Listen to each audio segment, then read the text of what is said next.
Hmm? So, hindi natin alam kung anong totoo, pero wala naman tayong, sus naman, mayroon ba kayong na-monitor nung nakaraang araw?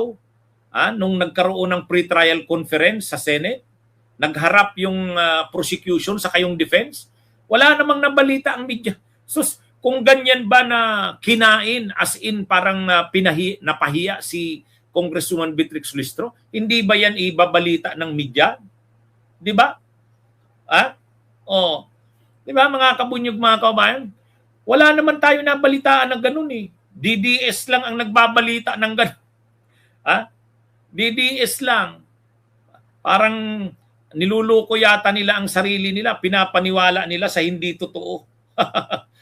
Kasi kung ganyan na nangyari na parang napahiya si Congresswoman Beatrix Listro, kasi yan yung ibig sabihin ng kinain, ibig sabihin parang walang nagawa si Congresswoman Beatrix Listro, talong-talo ni Attorney Sheila Sison, yung abogada ng lead counsel ng defense. Wala naman tayong nabalitaan na ganun, di ba? So ano naman ang pinagbibasa ng mga DDS na kinain daw? Wala. Ang alam natin ganito. Ang alam natin na nangyari nung pre-trial conference, ang comment ni Attorney Rinico, yung spokesperson ng prosecution, tunog lata. Yun ang alam natin. Yung depensa daw ng kampo ni Sara, yung pre-trial brief na sinubmit, tunog lata. Ang ibig sabihin ng tunog lata, wala man lang ka walang parang anong tawag ba doon? Pag sinabi mong tunog lata, wala kang makitang doon. Yung dati pa rin na depensa nila, ano ba yung depensa nila?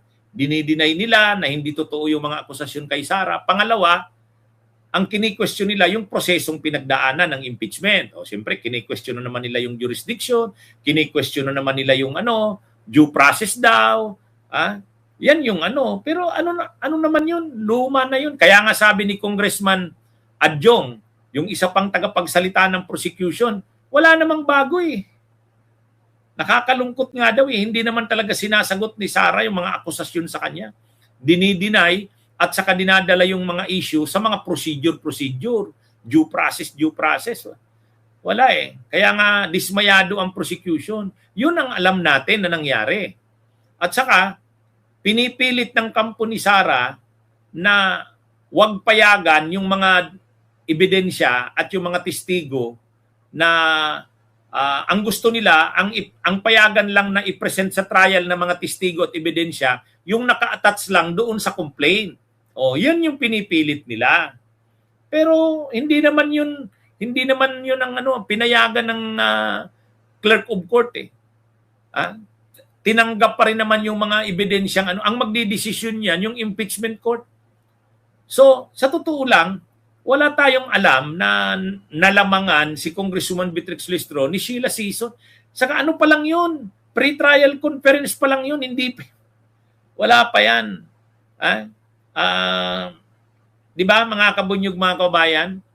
Sa pre-trial conference, pa lang yan? Naglalatagan ng mga ebidensya, testigo, inaayos yung dates o yung mga pitsa ng trial, pagkatapos stipulation of facts, admissions, yun. Simplification ng issues. So wala pa naman masyadong diskusyon sa pre-trial. Wala yun. Hindi pa, lang yun. Marking ng exhibits, ganun lang yun. Ano namang sinasabi ng mga DDS na kinain ng lead counsel ni Sara na si Attorney Sheila Sison, kinain daw si Congresswoman Beatrix. Parang napahiya, yun ang ibig sabihin. Nilamon. Yun. Kumbaga,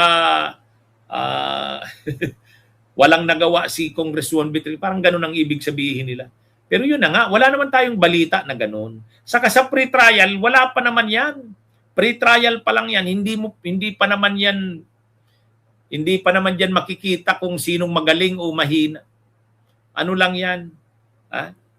Marking ng mga exhibits, nagsasubmit lang ng mga listahan ng mga witnesses, saka mga ebidensya, mamarkahan yun, admissions ng mga stipulations.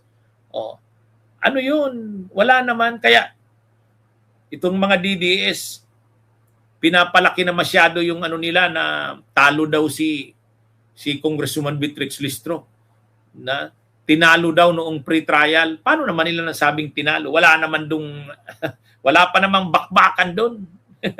Sa trial yan makikita. Sa trial yan. Yan ang paghandaan sa July 6. Doon yan magsisimula. Saka hindi nila kaya yan si Congresswoman Beatrix Listro. Relax lang yan si Congresswoman Beatrix Listro. Pero magaling. Nakita naman natin kung paano hinandle ni Congresswoman Beatrix Listro yung Justice Committee hearings, di ba? Napakatindi. Napakatindi ni Congresswoman Beatrix Listro. Ano siya? Relax. Calm. Kalmada lang. Pero master niya talaga ang batas. Bilib nga ako doon sa kanya eh. Nung na yun. Di ba? Eddie Stein, magandang gabi. Kabunyog mga Gardinya Injula. Kay Rio Dizon, shout out sa inyo. Sino pa bang hindi ko mga nagigreet? Tingnan nga natin kung sino pang hindi natin nagigreet. Nag-greet ko na yan, si Neron Hacks. Really assistyo. Kaya sa totoo lang, ewan ko kung saan naman ang gagaling yung sinasabi ng mga DDS.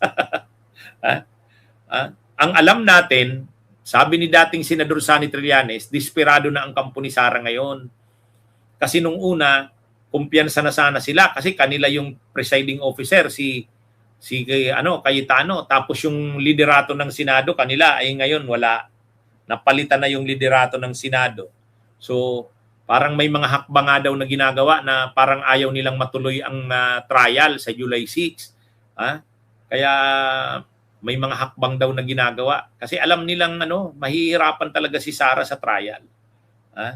O ang inaasahan sana nila, kakampi nila yung liderato ng Senado. Ay ngayon hindi. Natanggal si Cayetano eh. O yun, tapos ang kanilang maliligayang araw. Okay, mga kabunyog, mga kababayan, magandang araw sa inyong lahat. Mabuhay po.